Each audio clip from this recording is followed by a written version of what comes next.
Buenos días, desde Filosofía, hoy podcast, un recorrido por la historia de la filosofía, sus textos, sus implicaciones en la sociedad y su aplicación en la vida actual.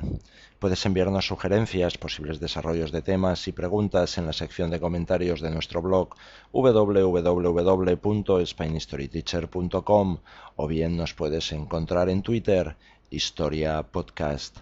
Vamos a analizar hoy la figura de Adam Smith.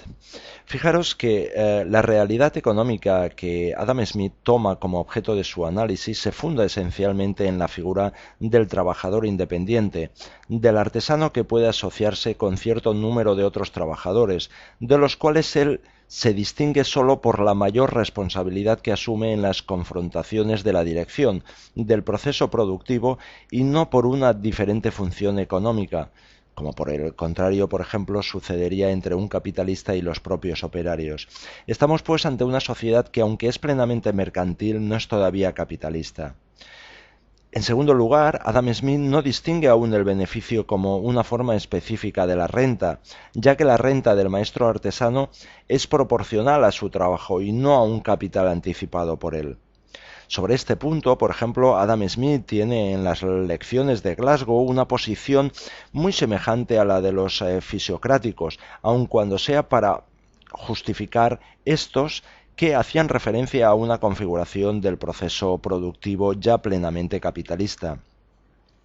En tercer lugar, en las lecciones de Glasgow hay, podríamos decir, un esbozo de teoría del valor en el cual hay una distinción que se volverá a encontrar también en la riqueza de las naciones, entre lo que es precio corriente y precio natural, y también una descripción del mecanismo mediante el cual el precio corriente vuelve a ser sistemáticamente conducido al precio natural.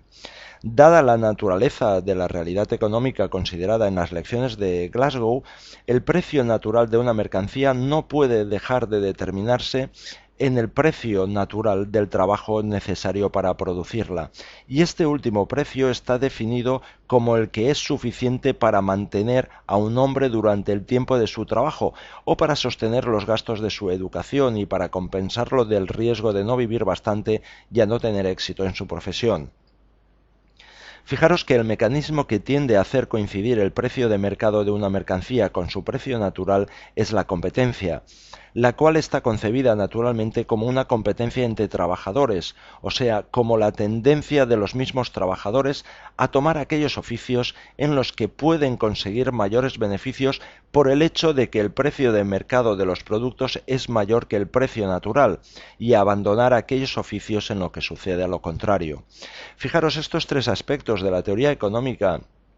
que nos expone Adam Smith en las lecciones de Glasgow son, podríamos decir, aspectos ya pasados, es decir, destinados a ceder el paso a conceptos y formulaciones diversas cuando Smith ya nos querrá proporcionar una teoría de la realidad capitalista. Pero fijaros que hay en las lecciones de Glasgow otro elemento destinado a convertirse en un aspecto permanente y característico del pensamiento económico smithiano, en cuanto a que está presentado por él y es, en efecto, una connotación muy general de la actividad económica y como tal no ligado a ninguna particular formación histórica, aun cuando pueda recibir en la historia contenidos cada vez distintos. Se trata de la identificación de la causa que determina el progresivo aumento de la capacidad productiva del trabajo. Fijaros que para Smith dicha causa es la división del trabajo, o sea, la progresiva reducción del número de diversas operaciones productivas llevadas a cabo por un solo trabajador a lo largo de una línea que tiene como extremos, por un lado, una situación en la cual cada trabajador realice todas las operaciones productivas necesarias para la producción de su sustento y por otro lado una situación en la cual cada trabajador realice una sola de dichas operaciones. A lo largo del paso de un extremo al otro, se tiene evidentemente una siempre más estrecha integración social entre los diferentes trabajadores, en el sentido de que cada uno debe entrar en relación de cambio con un número siempre mayor de trabajadores para poder satisfacer sus propias necesidades de consumo. Ya en las lecciones de Glasgow están indicadas claramente las tres razones por las cuales, a juicio de Adam Smith, la división del trabajo determina un aumento de la capacidad productiva del propio trabajo. Fijaros, en primer lugar, la habilidad del trabajador aumenta cuando puede dedicarse a un número relativamente pequeño de operaciones y puede llegar a ser máxima cuando al final se dedique a una sola operación. En segundo lugar, cuanto menor es el número de las operaciones realizadas por cada uno, tanto menor es la pérdida de tiempo consumido en el paso de una operación a otra. Y en tercer lugar, cuanto más ligada y confinada es la actividad humana a determinadas y particulares operaciones, tanto más fácil resulta la invención de todas las máquinas que permiten al trabajo una mayor producción con igual tiempo empleado. Fijaros, por otra parte, Smith no se limita a individualizar en la división del trabajo la causa del aumento de la capacidad productiva, sino que se pregunta a qué es debida a su vez la división del trabajo, y niega que esta división del trabajo tenga su origen en una diversidad natural del ingenio y talento, sino que los hombres nacen iguales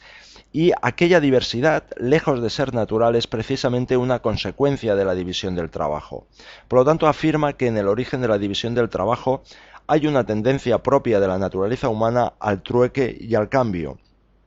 Fijaros, en virtud de esta inclinación humana, los hombres tienden a distribuirse según una estructura de relaciones que, a través de la especialización de la actividad de cada uno, implique junto a cada uno la formación de cada vez más amplios excedentes intercambiables de productos. Este análisis se vuelve a encontrar, podríamos decir, idéntico en la riqueza de las naciones, pero en las elecciones de Glasgow hay una exposición, aunque sea de meros indicios, de una cuestión que aparecerá posteriormente. ¿A qué se debe a su vez esta tendencia al cambio? Fijaros que en la riqueza de las naciones nos dice: no es nuestro propósito de momento investigar si esta propensión es uno de esos principios innatos en la naturaleza humana de los que no puede darse una explicación ulterior, o si, como parece más probable, es la consecuencia de las facultades discursivas y del lenguaje. Fijaros, estas son las palabras de Adam Smith. Pero en las lecciones había sido más explícito y había afirmado que el fundamento real de la tendencia al cambio se encuentra en el hecho de que existe innata en los hombres la necesidad de persuadir. Así pues, de la tendencia natural y por lo tanto inevitable al comercio espiritual y al comercio de las ideas, es de donde Smith hace derivar la tendencia al comercio, al cambio de la riqueza material. Fijaros que este último cambio está fundado en un método que los hombres originariamente perfeccionan en el terreno del cambio entre los productos de la razón. La alternativa que en la riqueza se da, solo como podríamos decir la más probable, en las lecciones de Glasgow se da como cierta. La tendencia al cambio de la riqueza material no es un principio originario, sino la consecuencia necesaria de la facultad de la razón y de la palabra. En la riqueza de las naciones no hay cambio de opinión, sino que hay tan solo el arrinconamiento de una cuestión que a Smith no le debe de haber parecido importante en el estricto terreno del discurso económico. Desde Fraga, España, te saluda Óscar Cruellas. Sé feliz. Puedes visitar nuestro blog www.spanishstoryteacher.com y dejar tus conceptos así como plantear nuevos temas. O bien nos puedes encontrar en Twitter, Historia Podcast.